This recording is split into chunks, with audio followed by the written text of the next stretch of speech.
How to set up Visual Studio Code for C and C++ programming. First thing that you need to do is download and install VS Code. From the official website, let's type in VS Code.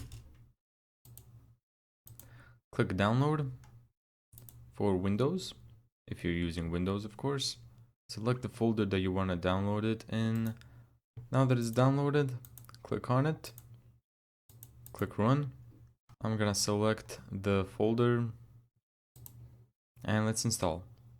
And then launch Visual Studio Code. Now click Ctrl, Shift and X at the same time. And this will open up the extension pack. Now let's search for C++. And let's install it. From here, head over to your browser and type in mingw w64 download.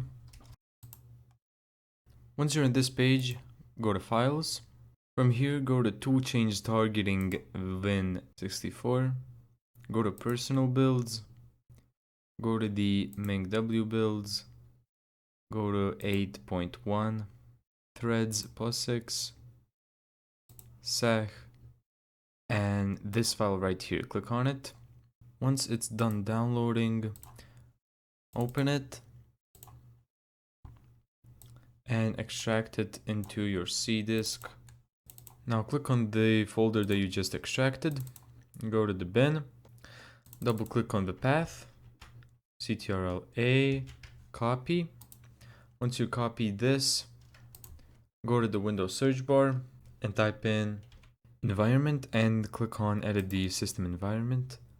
Go to the environment variables, double click path, click new, paste the path of the bin.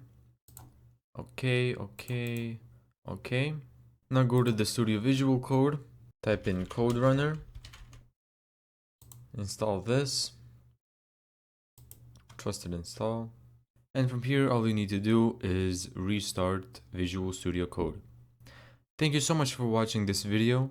If you found this tutorial helpful, make sure to give it a thumbs up and subscribe, and as always, see you in the next video.